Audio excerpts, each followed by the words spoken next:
হঠাৎ আরপিদের আগমনে রৌসি আর আদিবা চমকে উঠে দ্রুত সরে গেল, কারণ আরপিদের কাছে ধরা খেলে বকা নিশ্চিত।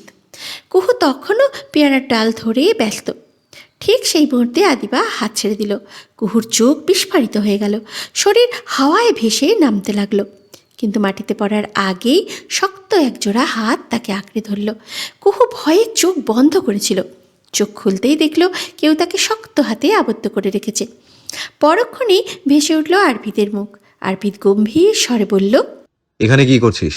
কেন? পেয়ারা পারতেছি। গাছ কি তোর বাপের? হ্যাঁ, নামা নামায়। আরপিদ কুহুকে কোল থেকে সোজা ফেলে দিল। আসতে পড়ায় তেমন একটা ব্যথা পায়নি। আশপাশ তাকিয়ে দেখল রৌসি আদিবার ছায়াটুকুও নেই। মাথায় একটা দুষ্টু বুদ্ধি খেলল। সে হাত ভরে সামান্য বালু তুলে নিল।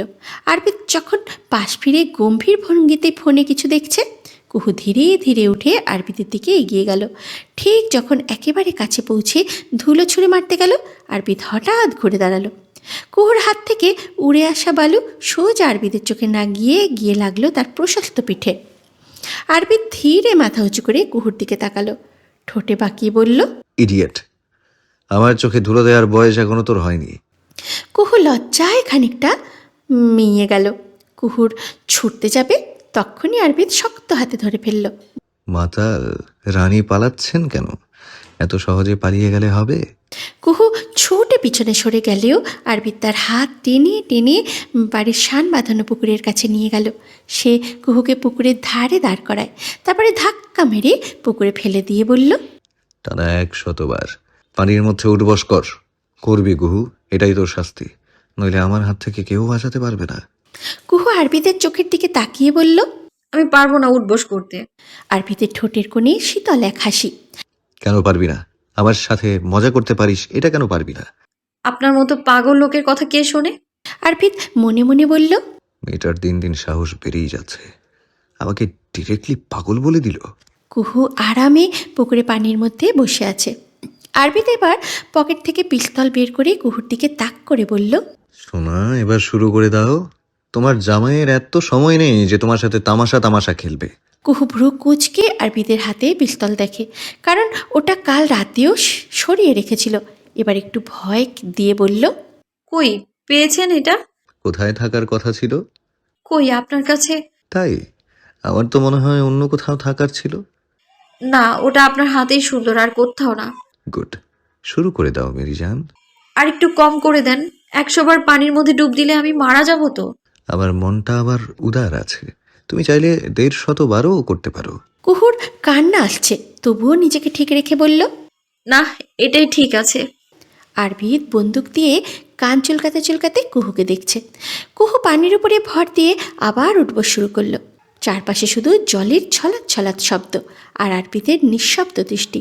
প্রতিটি ওঠা নামা যেন কুহুকে হাঁপিয়ে দিচ্ছে। আরপিদ দাঁড়িয়ে রইল শক্তভাবে। মুখ থেকে 1, 2, 3 শব্দ যেন শুনতে পাই। কি করতে যে এই বজ্জাত ব্যাটার পেছনে লাগতে গেছিলাম আমি? আদিবা আর রৌসি দূর থেকে সব দেখছে। আদিবার সাহস নেই ভাইকে গিয়ে কিছু বলার। আদিবা রৌসিকে যাওয়ার জন্য ধাক্কাচ্ছে। রৌসি আদিবাকে। আদিবা বুদ্ধি করে বলল, রাউসিকে বলল, আপু চলো শেফালি মামনের কাছে যাই। চল।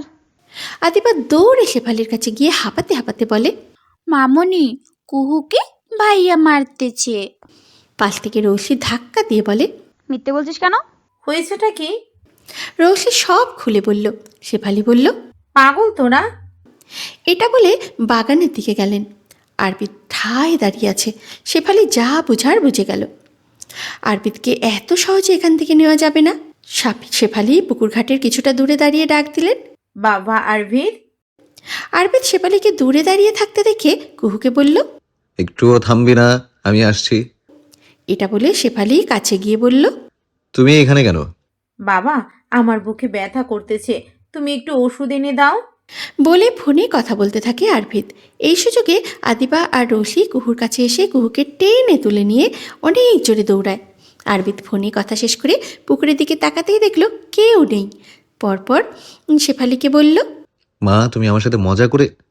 বাবা, মেয়েটা ছোট মানুষ, এবারের মতো ছেড়ে দে। চিৎকার দিয়ে কুহুর উদ্দেশ্যে বলল, কি ভেবেছিস পালিয়ে গেলে পার পেয়ে যাবি? তোকে আমি ধরতে পারবো না? এটা বলেই গট গট পায়ে বাড়িতে চলে যায়। অফিসের কাজ ঘেরা কনফারেন্স রুমে সাফাত বসে আছে। 2-3 দিন হলো নতুন জয়েন করেছে। ডেস্কের উপরে মোটা ফাইল, ল্যাপটপ আর পাশে গরম কফির কাপ। কফি খেতে খেতে সাফাত সব ফাইল চেক করছে। এমন সময় বডিগার্ড এসে বলল, স্যার, একটা মেয়ে বিয়ের জন্য ইন্টারভিউ দিতে আসছে। পাঠিয়ে দেখ। বডিগার্ড একটা মেয়েকে সাথে করে আনলো। সাফাত সামনে চুপচাপ দাঁড়িয়ে আছে। মেয়েটি গায়ে টপস আর জিন্স, চোখে মুখে আত্মবিশ্বাসী ভঙ্গি। সাফাত চোখ তুলে তাকালো। আপনার নাম? মেয়েটা দৃঢ় কণ্ঠে উত্তর দিল, সাইফা রহমান।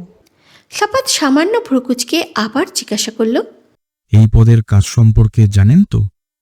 আমার পিএ হওয়ার মানে কেবল কাগজে কলমে কাজ না, দিন রাত আমার সঙ্গে তাল মিলিয়ে চলতে হবে। চাপ সামলাতে পারবেন তো?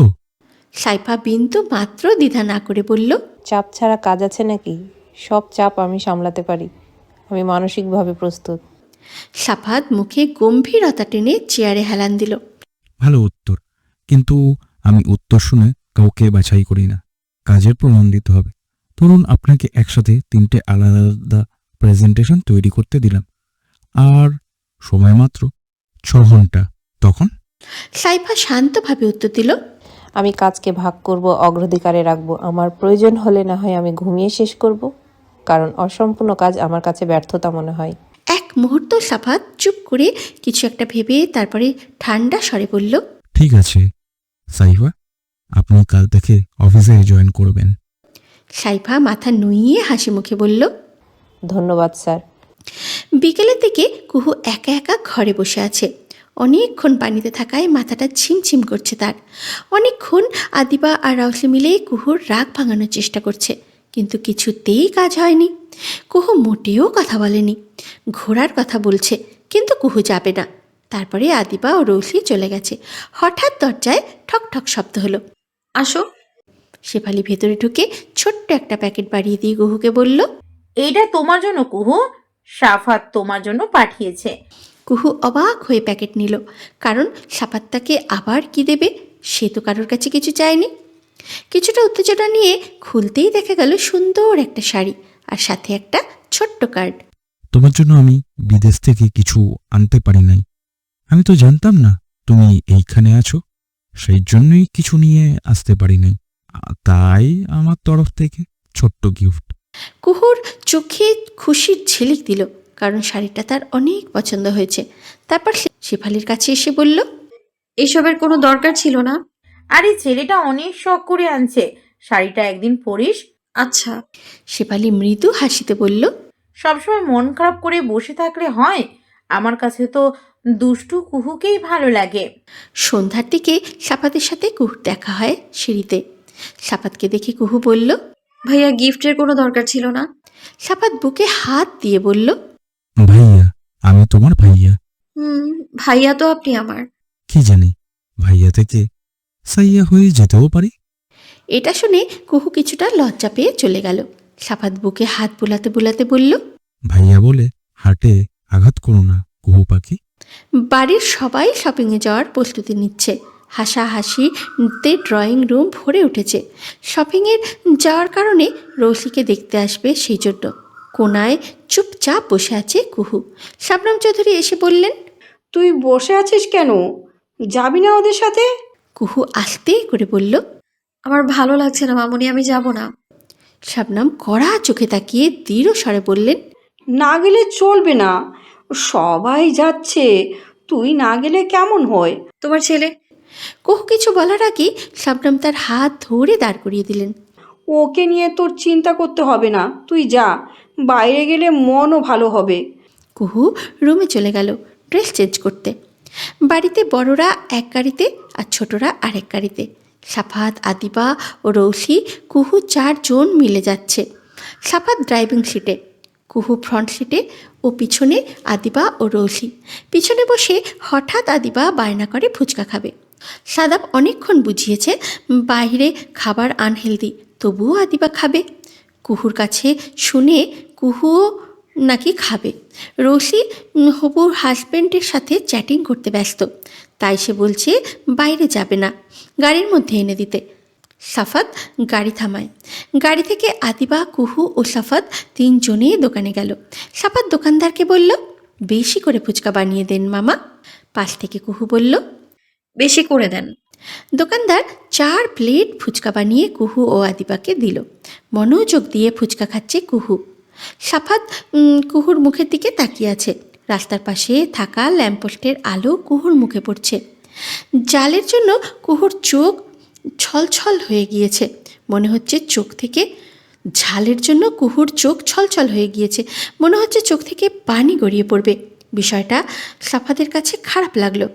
যে খাবারের জন্য চোখে জল আসে সেটা না খাওয়াই ভালো।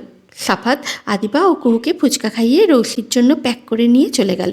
শপিং মলটা আলোর ঝলকানি আর মানুষের ভিড় সব মিলিয়ে কুহুর মন ভালো করে দিল। সে ধীরে ধীরে চলছিল। আশপাশ ঘুরে ঘুরে দেখল। সিঁড়ি দিয়ে হঠাৎ নামার সময় চোখ তুলে তাকাতেই থমকে গেল। সামনে দাঁড়িয়ে আছে তারা। কুহু চিৎকার করে ডাক দিল, তারা। তারা বিস্ময়ে চোখ বড় করে কুহুর দিকে তাকালো। মুখে অপ্রত্যাশিত বিস্ময় ও আনন্দের মিশ্রণ। কুহু, তুই এখানে? তারা কুহুর দিকে দৌড়ে এসে জড়িয়ে ধরে বলল, কেমন আছিস? কুহু হালকা হাসি দিয়ে বলল, ভালো। বেঁচে আছিস তাহলে? জিজু তোকে বাঁচিয়ে রেখেছে। আমি তো ভাবছি তুই মনে হয় মরে ভূত হয়ে গেছিস। আরে না, কার সাথে এসেছিস? ননদের সাথে। তারা নাক সিটকে বলল, তুই তাহলে জিজুকে মেনে নিয়েছিস? আহা, কি উহু, তোকে তো দেখলে বোঝাই যাচ্ছে স্বামীর আদর সোহাগ পেয়ে গুলুমুলু হয়ে গেছিস। ভাই এটা পাবলিক প্লেস, একটু তো চুপ কর। তারাও তাদের সাথে যোগ হলো।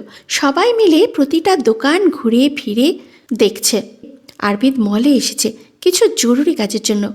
একটা ডেজার্ট কোম্পানির প্রেজেন্টেশনের জন্য ফ্যাশন সামগ্রী নির্বাচন করতে হবে। অনেকক্ষণ এই বিষয়ে একটা দোকানদারের সাথে সে তর্কাতর্কি করছে।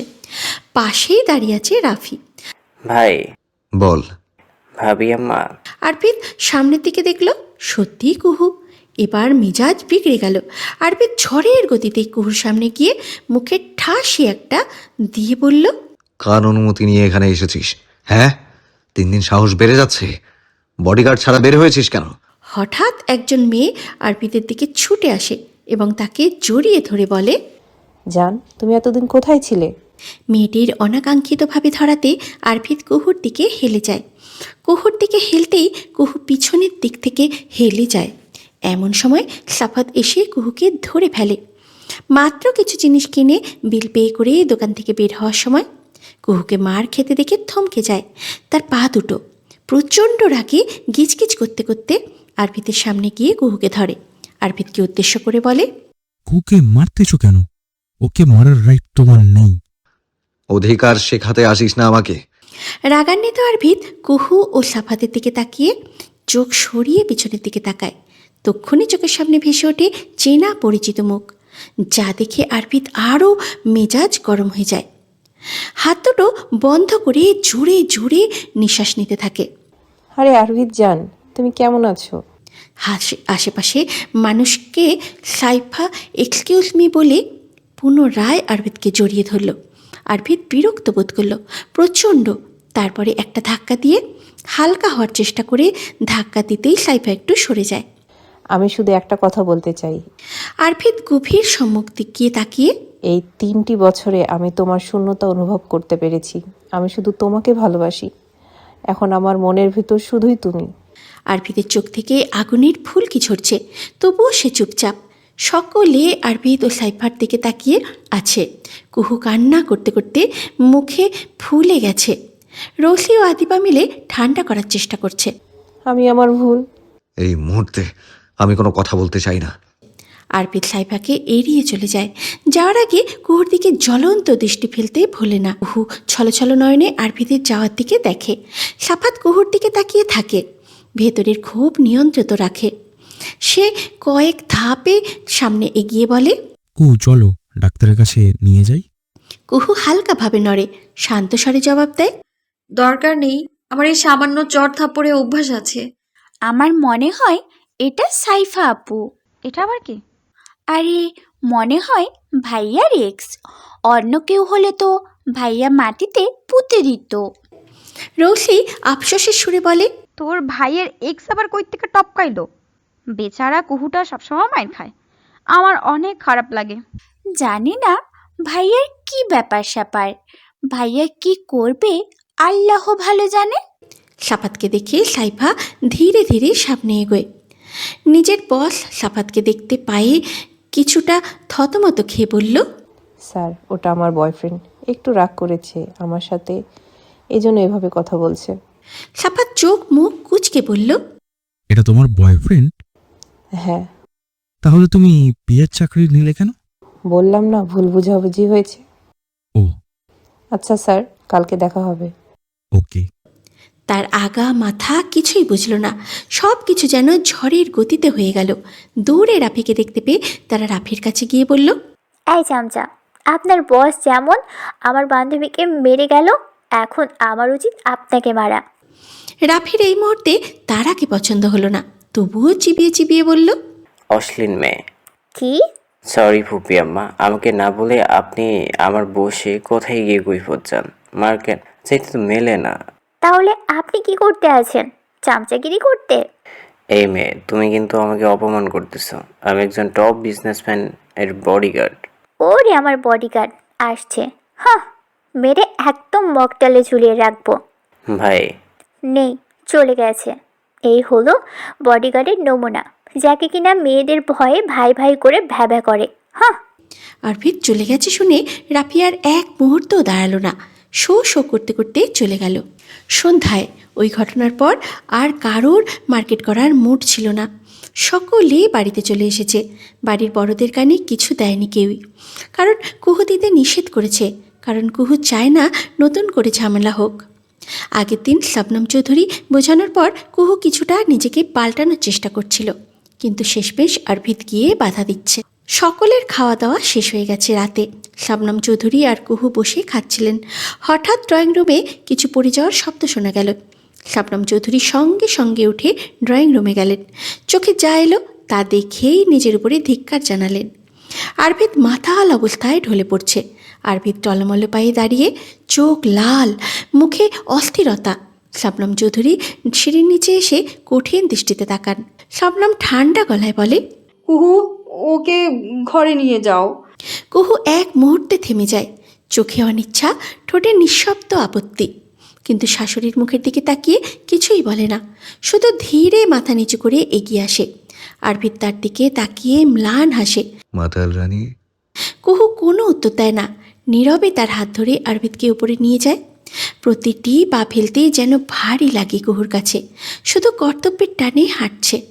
ঘরে পৌঁছে আরভিদকে বিছানায় শুইয়ে দেয়। মদের গন্ধ ছড়িয়ে পড়ে পুরো ঘরে। কুহু একটু দূরে দাঁড়িয়ে মুখ ফিরিয়ে বলে, আপনি কি খেয়েছেন? আরভিদ কিছু বলতে চায়, কিন্তু চোখ বুজে যায়। কুহু নিঃশব্দে দরজার পাশে দাঁড়িয়ে থাকে কিছুক্ষণ, চোখে ক্লান্তি, মনে ভার। ইচ্ছে না থাকলেও কিছু দায়িত্ব এড়ানো যায় না। নিচে দাঁড়িয়ে শবনম চৌধুরী জানলার দিকে তাকিয়ে ফিসফিস করে বলেন, এই মেয়েটা যদি একদিন না থাকতো, আমার আরবিদ হয়তো একেবারে ভেঙে যেত। বিছানায় অচেতন হয়ে শুয়ে আছে আরভিদ, চোখ বন্ধ। কুহু ধীরে ধীরে ঘরে ঢোকে, মুখে উদ্বেগের ছাপ, কিন্তু চোখে দায়িত্বের দৃঢ়তা। সে জানলা খুলে দেয়, বাতাস ঢোকে, তারপর আরভিদের পাশে বসে। সে তোয়ালে পানিতে ভিজিয়ে আরভিদের কপালে চেপে ধরে, ধীরে ধীরে কপালের ঘাম মুছে দেয়, পায়ের জুতো খুলে দেয়। আরভিদ হালকা গোঙায়। সবাই আমাকে দোষ দেয়, কেউ বোঝে না, সবাই আমাকে ঠকায়। কুহুর আরভিদের শার্টের বোতাম খোলার জন্য বুকের দিকে ঝুঁকে আসে। আরভিদ এক হাত দিয়ে জড়িয়ে ধরে। এভাবে থাকো না। ছাড়েন। কিন্তু আরভিদ কোনো কথাই শোনে না। সে কুহুকে আরও শক্ত করে আলিঙ্গন করে ধরে রাখে। হঠাৎ কুহু প্রশ্ন করে ওঠে, আপনি কি ওই মেয়েটাকে ভালোবাসেন?